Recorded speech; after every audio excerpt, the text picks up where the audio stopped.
দিদি, এই দিদি, কাকা, কোথায় যাচ্ছি আমরা?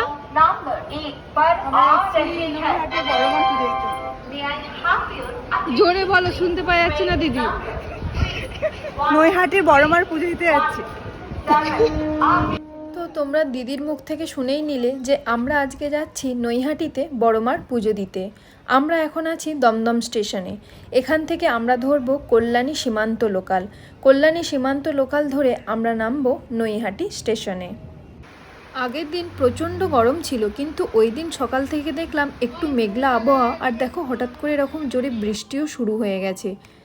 আমরা ভাবছিলাম এত জোরে বৃষ্টি হলে এরকমভাবে বৃষ্টিতে ভিজে ভিজে আমরা লাইনে দাঁড়াবো কী করে, কিন্তু দেখো নৈহাটি স্টেশন পৌঁছানোর সাথে সাথে ম্যাজিকের মতো বৃষ্টিটাও কেমন থেমে গেল।